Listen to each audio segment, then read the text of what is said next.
বিভিন্ন দুর্নীতির অভিযোগে সাবেক রেলমন্ত্রী মোহাম্মদ জিল্লুল হাকিম ও সিরাজগঞ্জ-৪ আসনের সাবেক সংসদ সদস্য তানভীর ইমামের বিরুদ্ধে অনুসন্ধানের সিদ্ধান্ত নিয়েছে দুর্নীতি দমন কমিশন।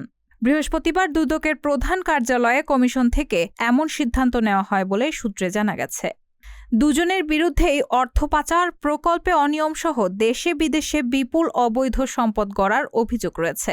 এছাড়া তাদের বিরুদ্ধে দুদকের গোয়েন্দা ইউনিটের তথ্য আমলে নেওয়া হয়েছে বলে জানা গেছে। সাবেক রেলমন্ত্রী জিল্লুল হাকিম 2014, 2018 ও 2024 সালের জাতীয় নির্বাচনে রাজবাড়ী-২ আসন থেকে আওয়ামী লীগের মনোনয়নে সংসদ সদস্য নির্বাচিত হন।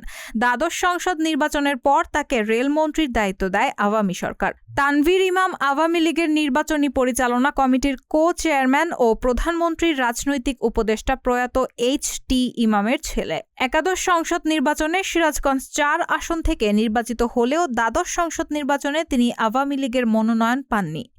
রায়হানা মুন, সবার কথা।